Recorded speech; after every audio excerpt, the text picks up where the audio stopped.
All right, and welcome back. Today we're going to be doing the 2017 AB Calc FRQs, and as always in the description there's going to be the PDF of the FRQs, the solutions to the FRQs straight from AP themselves, and a link to a Calc 1 book that I find pretty useful.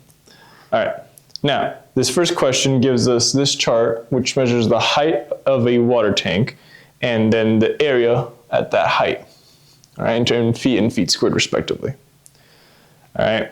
This first part is asking us to use a left Riemann sum with these integrals to approximate the volume. Okay, well, left Riemann sum, so we're going to use the left point of the function and then delta x. Okay, so our first interval will be from 0 to 2. So the change in x is from 2 to 0, which is 2, times the function at 0, plus our next interval is from 2 to 5. 5 minus 2 is 3. Function at 2 is 14.4. Plus, from 5 to 10 is our next interval. 10 minus 5 is 5. And then the function at 5 is 6.5. Although that is a bit of a sloppy 6 if you ask me. So let me just redraw that. All right, now you do get a calculator for this, so you're just going to plug this in, and you should get 176.3 cubic feet, and that'll be your answer for this first part. All right, now for part B, we're asked to tell if our approximation from part A is an overestimate or an underestimate. And the key to this problem is the following sentence that they give you. The function A is continuous and decreases as h increases. What does that mean? Well, that means that as h increases, like it said, our function decreases, right? I just drew a simple triangle because this will get the point across. Okay, so now let's look at it from what we just did. We went from, let's just say, here to here using this blue rectangle. Then we used this, so on and so forth. Right?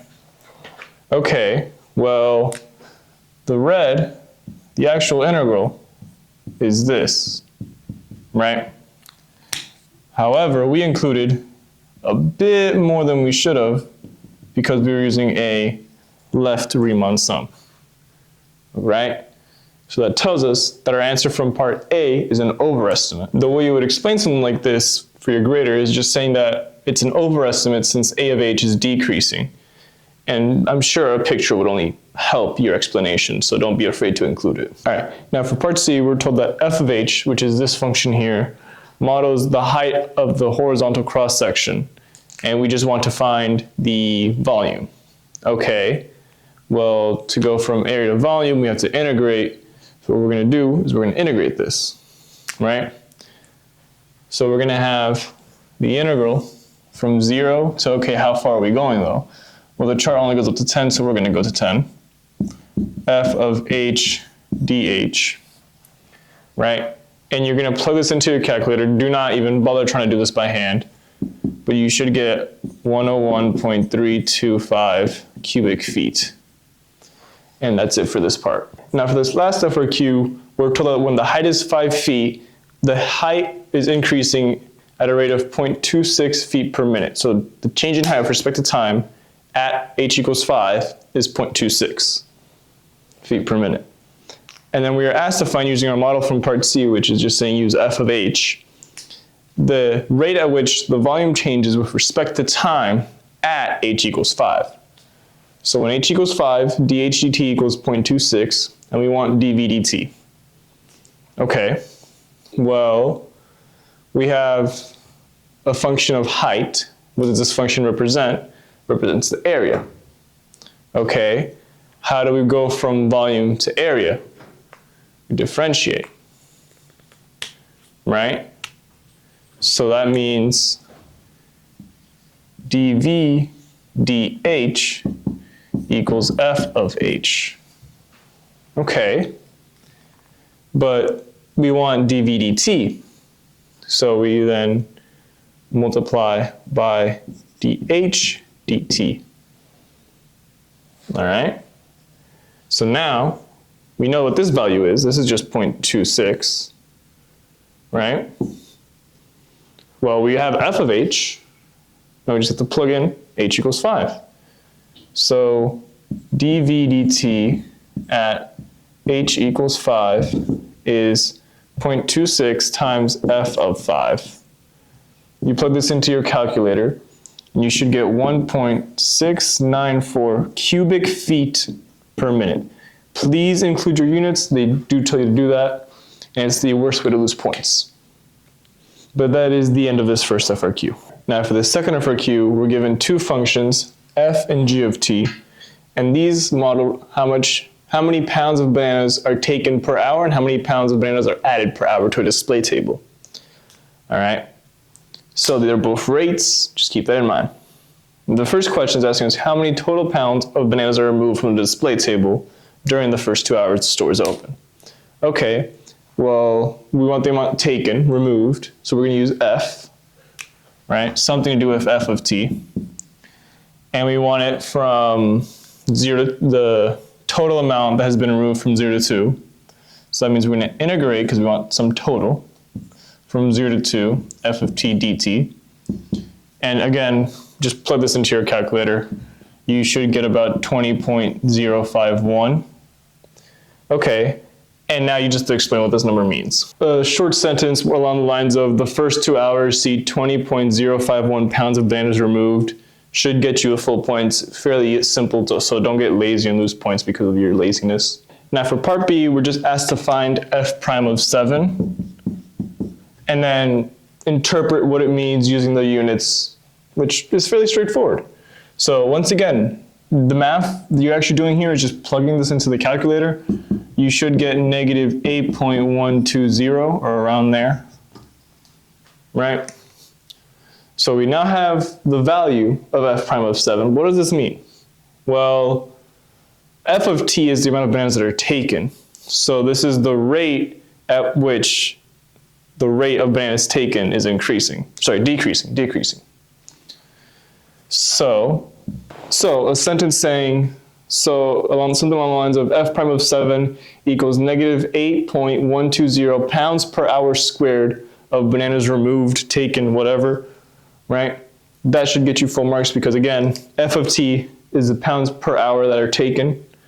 So if we take a derivative with respect to time again, it's the pounds per hour squared. Now for part C, we're asked if the number of pounds of bananas is increasing or decreasing at t equals 5, and we have to explain why. Okay, well, quick refresher. F is the amount that are going out. G is the amount that are going in, right, both as rates. So if we want to tell us something's increasing or decreasing, we would do a first derivative test, but we are already given the derivatives, right? So what that means is we want the amount that are going in minus out, right? So we want g of t minus f of t, but this question is asking for specifically at t equals 5. So g of 5 minus f of 5. Again, you're going to plug this into your calculator. Please do not try to do this by hand. It's just going to kill time. But you should get something around negative 2.263. Now, we do not care about the value of this. We just care about the sign. Because this is negative, it's decreasing at t equals 5. So now we just have to write out a sentence explaining it. First, you just tell them g of t minus f of t is the rate of bananas on display, right? And then that g of 5 minus f of 5 is negative, so the amount of bananas on display is decreasing at t equals negative 5. All right, now for part D, it's again a very straightforward question. How many pounds of bananas are on display at t equals 8? Well, from last part we said that in minus out equals rate, right? Rate in minus rate out equals the total rate, which means the amount that are going in minus the amount that are going out is the total, so long as we integrate this, right? Okay, now let's put this in terms of the problem. We want to integrate from 0 to 8, right? The rate that's going in, which is g of t, and subtract the rate going out, which is f of t. This is going to be with respect to time, right? Because that'll give us the total amount. Close. You have to remember, the table did not start off with no bananas. It started off with 50 pounds of bananas. So it's this integral plus 50, right? Because as the question says, when the grocery store opens, it has 50 pounds of bananas on a display table, right? Okay, now once again, you're going to plug this into the calculator. That is going to take you a while, but it's going to take a lot less than try to do it by hand. But you should get an answer of 23.347 pounds of bananas. And that'll conclude this FRQ. All right, now for this third FRQ, we're given the graph of f prime of x, and we're also told that f of negative 2 is 7. All right, fairly straightforward first question. Just find the values of f of negative 6 and f of 5. Okay, well, if we have a derivative and we want to go back to the original function, we're going to integrate, right? So if you have the integral of what we want, f of negative 6, what we know, negative 2, f prime x dx, that's f of negative 2 minus f of negative 6. Let's subtract both sides by negative 2, f of negative 2, right? So then we get negative f of negative 2 plus the integral from negative 6 to 2, f prime of x dx equals negative f of negative 6. But we want f of negative 6, not negative. So we're going to multiply both sides by negative 1 to get f of negative 2 minus the integral from negative 6 to negative 2, f prime of x dx equals f of negative 6. Okay, what does all that mean in terms of the picture? It means the integral from negative 6 to negative 2 is what we want. So it's going to be the area of this triangle. Okay, well, it's going to be half base times height. It's a base of from negative 6 to 2, so 4, times the height, which is 2. Well, we're multiplying by a half and then multiplying by 2, so that's going to cancel out. So you just get 4 for this. Wonderful. And we're already told f of negative 2, so we don't have to even think about it. So we get 7 minus 4 equals f of negative 6, which is 3. Okay. Now same principle, just with different number. We want f of 5, so we're going to do the integral from negative 2 to 5, f prime of x dx, right? Which is going to be f of 5 minus f of negative 2, right? Add f of negative 2 to both sides. All right, and we know f of negative 2 is 7, so I'm just going to go ahead and write that now. So now we just need to find the integral expression. Okay, I'm going to use green for this one. Actually, make that black, right? So we want, like it says, from negative 2 to 5, which means we want the semicircle plus these two triangles. Okay? Well, let's just start off with the semicircle. Well, it's of radius 2, and we know for a circle, it's pi r squared. But this is a semicircle, so it's just going to be half of that. And it's underneath, so it's going to be negative. Right? So now it's just very simple. R is 2, r squared is 4. 4 divided by 2 is 2. So this is negative 2 pi.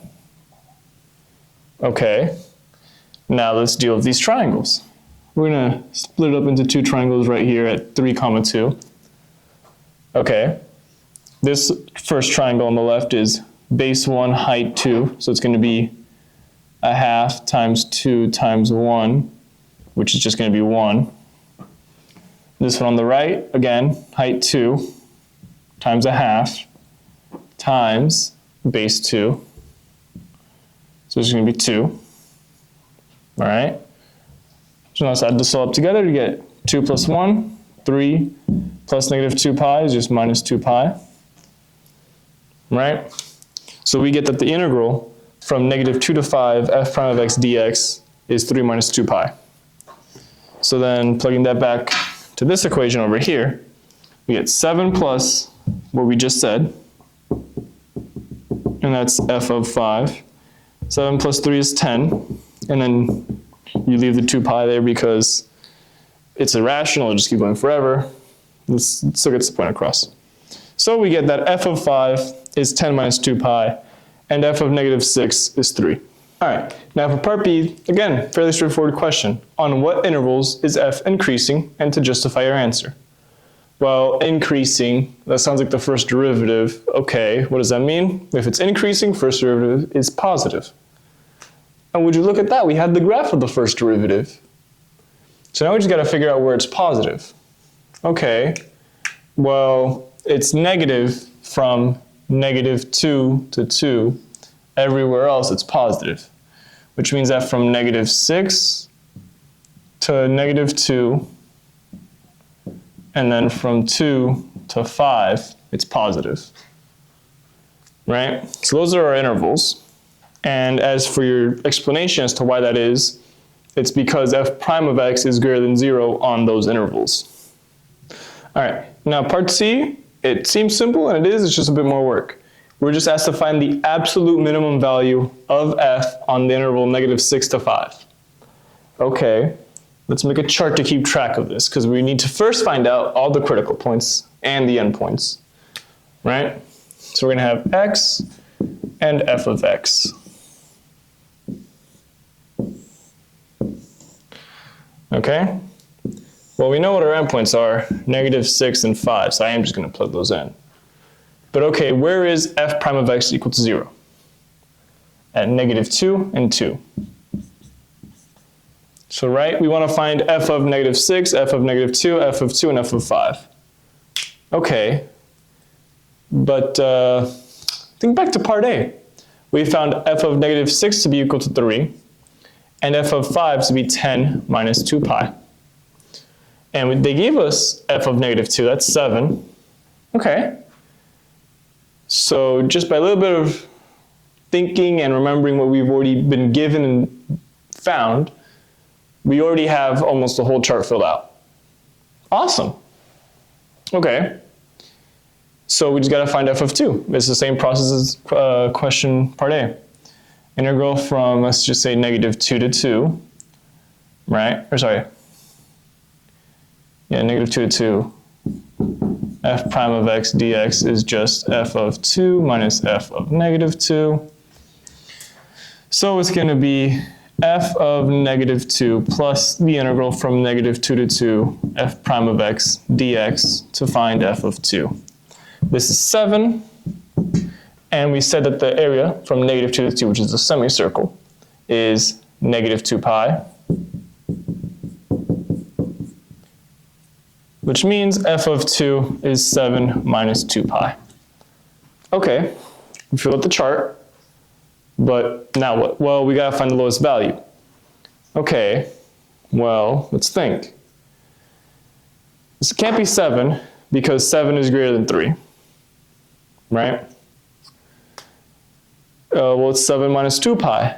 Well, let's just, for simplicity's sake, pretend pi equals 3. Again, it's obviously false, but let's just pretend. In this case, if pi, we are going to approximate to be 3, we get 1, right? So we're just going to say approximately 1. And now same thing here, 10 minus 6, or approximately 6, is approximately 4, right? Okay, obviously 1 is the lowest value there. So our final answer is f of 2 is the absolute minimum of f of x with a value of 7 minus 2 pi. Something along those lines. If you also include the chart, that justifies your answer, so I highly recommend it. But overall, not too bad because most of it you already did. All right, now for part D, we're just asked to find f double prime of negative 5 and f double prime of 3. Find their value if they exist, and if they don't exist, explain why they don't exist. Okay, let's start off with f of negative 5, which is over here. Well, we're just asked to find the second derivative, We already had the first, so we're just going to find the slope, right? So it's a line segment, so we can pick any 2 points. I'm going to pick -6 and -2, right? So we're going to be -6 minus -2. F prime of -6 is 2. F prime of -2 is 0. You get -1/2. It exists. Now, F double prime of 3 is a bit trickier because it's the same idea. You would try to take the derivatives, or the slopes, but this line segment does not have the same derivative as this line segment. So it does not exist. Now let's explain why it does not exist, because we can't just say that it does not exist. And there's 2 ways to go about this. One, which is the way that they have in their PDF, is that you pretty much say the limit from the left doesn't agree with the limit from the right. And it's pretty straightforward, and I'm going to show it. But the way I would think of it, and that's how I saw it first, it's a sharp point, and it's where piecewise function meets, so it's not guaranteed. But it would be possible because they have different slopes, it doesn't matter. So let's just show it how they showed it, because it also makes sense. To show that the slope, or the derivative, second derivative, does not exist at f at x equals 3, what we're going to do is take this slope of this line segment and the same thing for this line segment, right? So this is going to be f prime of 3 minus f prime of 2 over 3 minus 2. F prime of 3 is 2, f prime of 2 is 0. F prime of 3 is not 3, it's 2. That was my handwriting's fault, right? Same math, though I just misread it. Okay. Now let's do the same thing for the other line segment. Well, we know it's going to be something negative, right? Let's do f prime of 5 minus f prime of 3 over 5 minus 3. F prime of 5 is 0, f prime of 3 is 2, so you get -2 over 2 equals -1. As far as your explanation goes, you just say the limit as x approaches 3 from the left does not agree with the limit as x approaches 3 from the right. So f double prime of 3 does not exist. What does that mean? The limit in this case was the derivative, because you sort of did the definition of a derivative, right? You just did it a much simpler way. But because their limits don't agree from one side to the other, it does not exist. All right, this question tells us about a boiled potato, and we're just letting it cool off in the kitchen, essentially. What we're told is that at t equals 0, its temperature is 91 degrees Celsius. We're also told that the change in its temperature, which is modeled by capital H, right, capital H, d capital H dt, is -1/4 of h minus 27. Okay, we're asked to write an equation for the line tangent to h at t equals 0, and then use that to approximate the potato's temperature at t equals 3. Okay, well, we're asked to write a line, or an equation for a line. So, point slope form, y minus y1 equals m times x minus x1, right? Okay, the only point we have information on is 0, 91. So you get y minus 91 equals the slope times x, right? Well, we need to find the slope.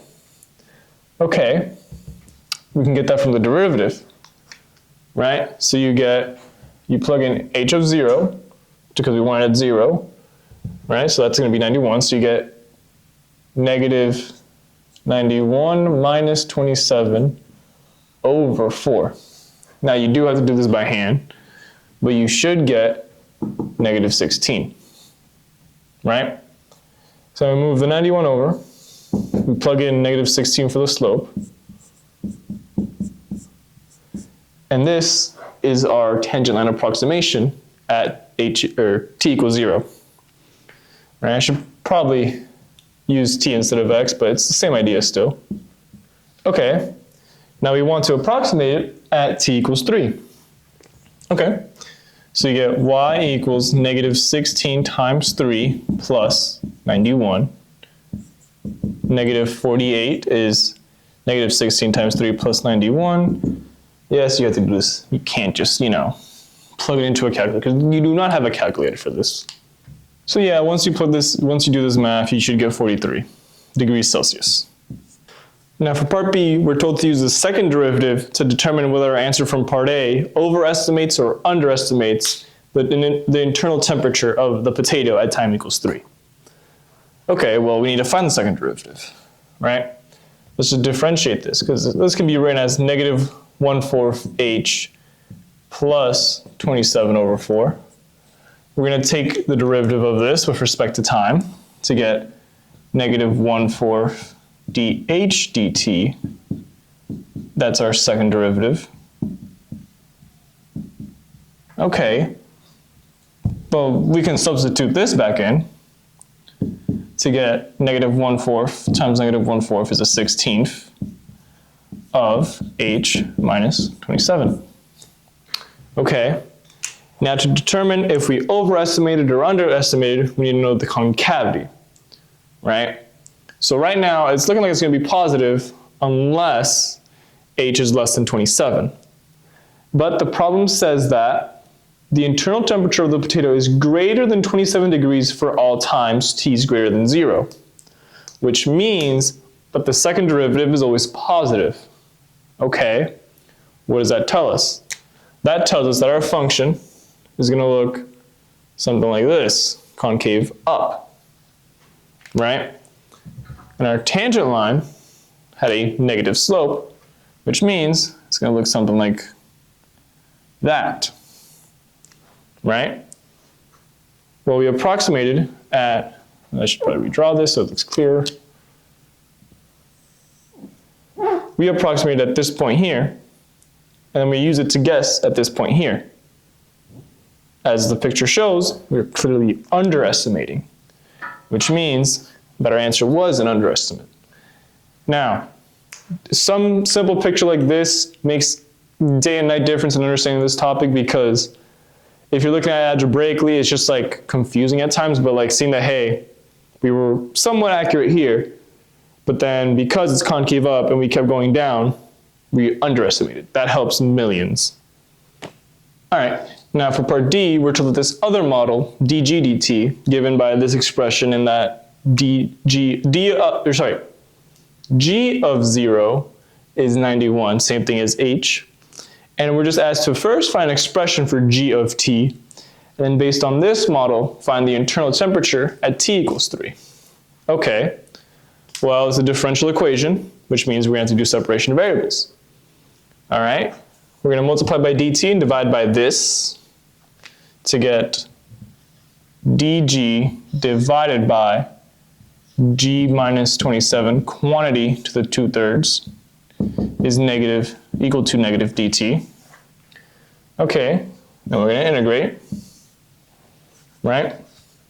Well, this right-hand side is fairly straightforward. It's just negative t plus c, right? Now the left-hand side admittedly looks a bit trickier at first, but it's really not. It's just some u sub, right? We're going to let u equal g minus 27, du equals dg, right? Which means we get the integral of du over u to the 2/3. All right, we can do that because this is the same thing as u to the negative 2/3 times du instead of dividing, exponent powers, and now it's just a power rule. We can do that, right? Well, we're going to add 1. Negative 2/3 plus 1 is 1/3, right? So it's going to be u to the 1/3. And then divide by the new power. Dividing by 1/3 is the same thing as multiplying by 3, right? Now plug it back in terms of g, not u. And we get this. 3 times g minus 27 to the 1/3.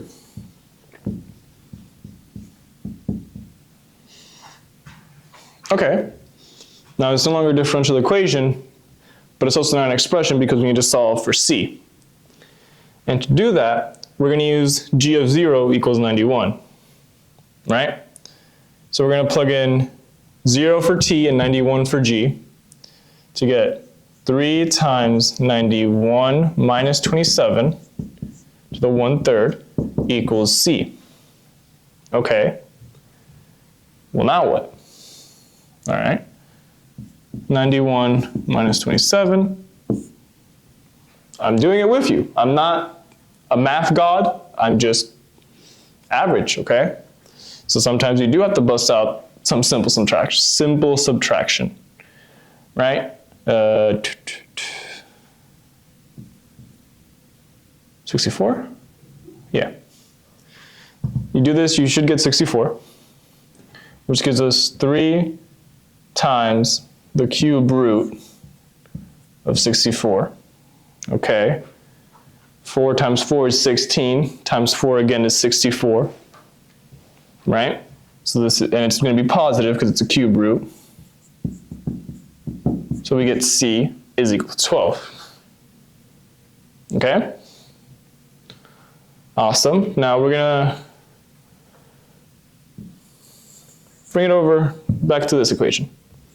3 times g minus 27 to the 1/3 equals negative t plus 12. Right? Because we now know c is equal to 12, so we can plug that in. Awesome. So now we're just going to isolate for g. Divide by 3 on both sides. Cube both sides. And then we're going to add 27. So our expression for g is this. 1/3 of negative t plus 12, all of that cubed, plus 27. However, we weren't just asked to find g of t, we're asked to find g of t and then use it to find out what g of 3 is. All right. Well, we plug in 3, we get negative 3 plus 12, that's 9. Divided by 3 is 3.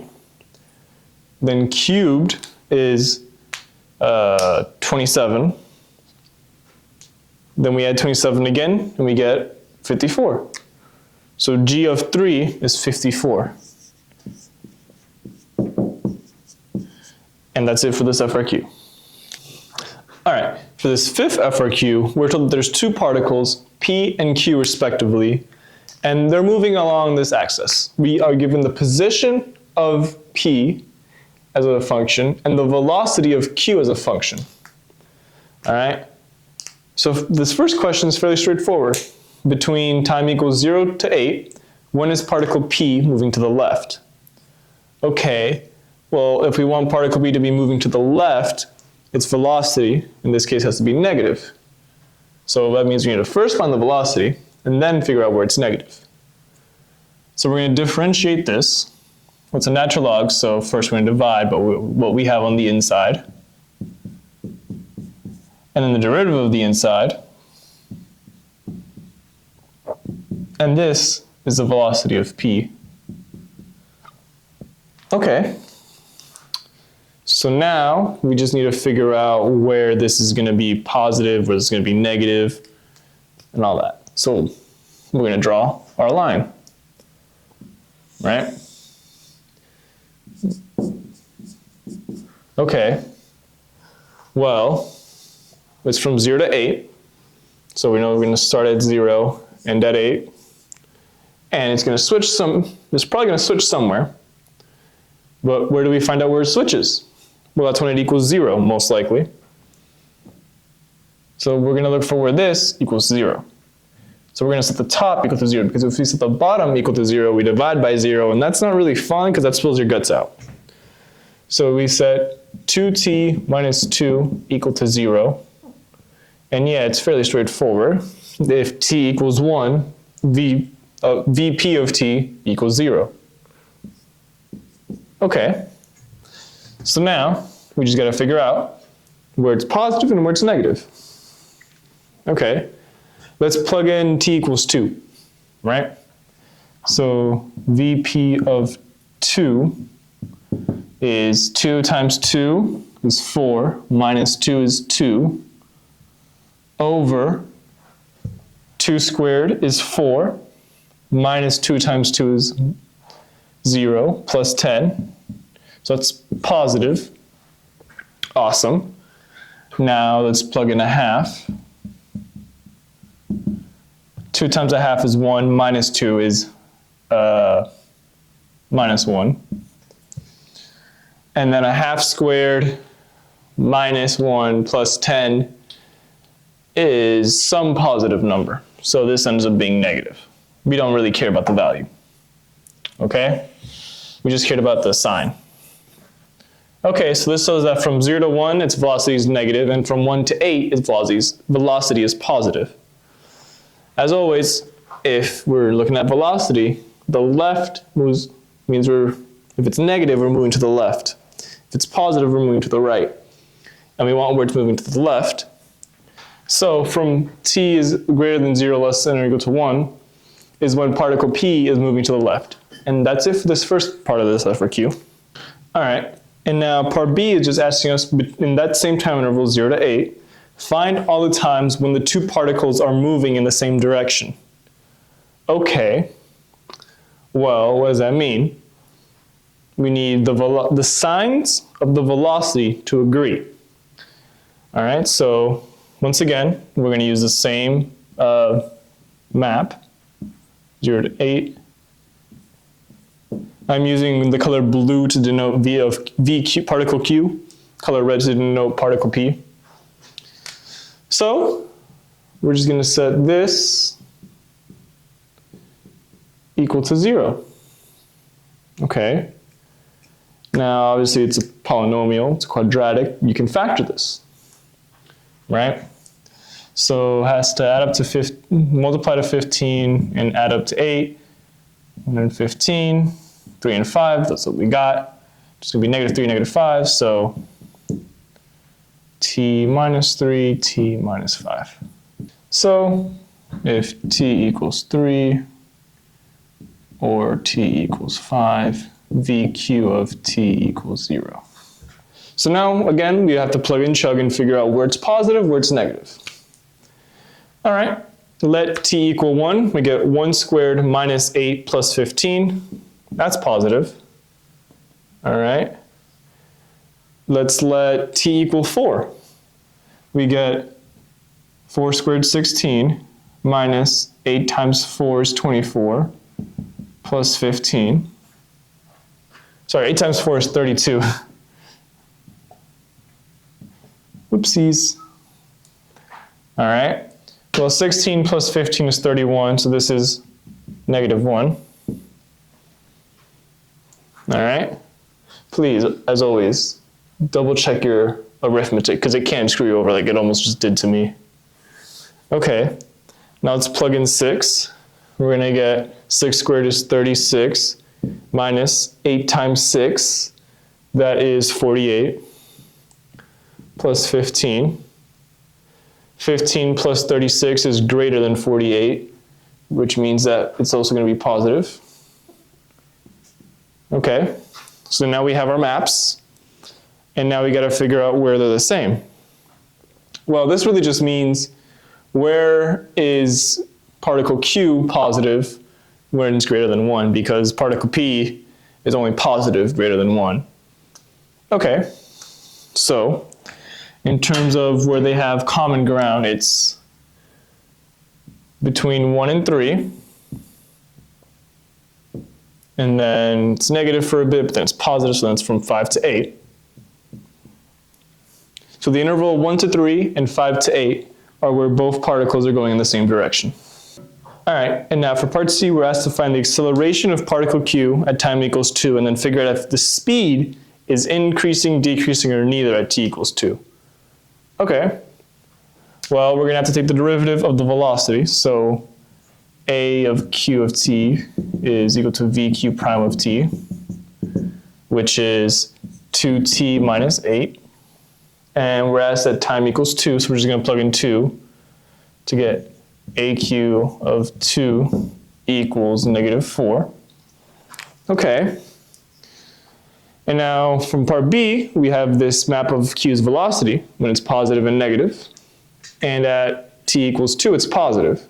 What does that mean? It means that q is going this way, but it's hitting the brakes, essentially, because its velocity, or sorry, its acceleration is that way. So what does that mean? It means that since the acceleration of q at t equals 2 and the velocity of q at t equals 2 have different signs, q is slowing down. And that's your reasoning for this part. All right, and now for this last bit, we're just asked to find the position of q the first time it changes directions. Well, changing directions, that means when its velocity goes from positive or negative to the opposite, right? And that first happens at t equals 3, which means we want to find q's position at t equals 3. So we want x sub q of 3. Okay, now how do we go from velocity to position? We integrate. So we get the integral from 0 to 3. Why 0? Because we already are given that point. So we need one point. vq of t dt equals its position at 3 minus its position at 0. But we only want the position at 3, so we're going to add the position at 0 to both sides. Now we're told that its position at t equals 0 is 5, so that's easy. And now you have to integrate this. All right, I'm going to write over here to the side. It's just a polynomial, so it's just going to be the power rule. So we'll get a third of t cubed minus 4t squared plus 15t evaluated from 0 to 3. Okay. Well, let's just start plugging in. We're going to have 3 cubed, that's 27, divided by 3, 9, minus 4 times 3 squared. 3 squared is 3 squared is 9, times 4 is 36. So minus 36. Again, please check your arithmetic and make sure that's making sense before you just write stuff down and get stuff wrong because of this mistake. Plus 15 times 3, 45. Minus the second term, 0, 0, 0. So minus 0. Right? Okay. Well, negative 36 plus 45 is 19. So you get 9 plus 9. Negative 36 plus 45 is 9. It is not 19. Today my arithmetic is horrendous. So you get that this is equal to 18. Which means 5 plus 18 is 23. My arithmetic is not wrong on that. So the position of particle q at t equals 3 is 23. All right, now for this last FRQ, we're given 3 functions, each in different forms. F, we're given as an actual function. H, we're given its graph. And g prime of x, we're given it as a chart. All right, I'm going to display those up here because I do not have the time to write them, and I'll likely butcher h, even though it's just lines, but let's get to it. For part A, we're just asked to find the slope of the line tangent to the graph of f at x equals pi. Take the derivative, evaluate it at pi. All right, derivative of cosine is negative sine of the same inside. Derivative of the inside is 2 plus e to the sine x. Well, this is going to be e to the sine x. Derivative of the inside, cosine x. All right, so this is f prime of x. F prime of pi equals negative 2 sine of 2 pi plus cosine of pi e to the sine of pi. Okay, unit circle. 2 pi is over here. Sine of 2 pi is 0.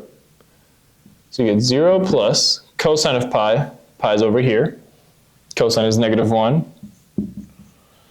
And pi is over here, sine is 0. So we get 0 minus e to the 0. E to the 0 is just 1. So you get f prime of pi equals negative 1. All right, now for the second part, we're told that a function k is equivalent to h of f of x, and we're asked to find k prime of x. Okay, so we just got to the derivative, right? So it's going to be h prime of f of x times, chain rule, f prime of x, right? Derivative of the outside times the derivative of the inside. And we want at pi. Well, from part A, we said f prime of pi is just going to be negative 1. So this is going to be negative h prime of f of pi. Okay, well now we need to find f of pi, which is just going to be cosine 2 pi plus e to the sine of 2 pi. Okay, again, unit circle. 2 pi is over here. Cosine is 1, sine is 0. So it's 1 plus e to the 0. E to the 0 is 1, so this is going to be 2. So we get negative h prime of 2. All right, now again, I'm going to, movie magic I guess, put the graph of h over here so you can see what I mean. But we have the points 3, negative 1, and 0, 0. These two form the line segment where 2 lies on. So we're going to have the negative slope there, right? So this has a slope of negative 1/3 because we go 3 out and 1 down. And we just want the negative of that. So k prime of pi equals 1/3. All right. Now for this third part of this FRQ, we're just asked to find m prime of 2 given that m of x is this function here. I'm going to show up the chart and the graph of h and g respectively. Just know that g prime of negative 4 is negative 1, g of 4 is 5, h prime of 2 is negative 1/3, h of 2 is negative 2/3. All right, this is a product rule. Left derivative of the right plus right derivative of the left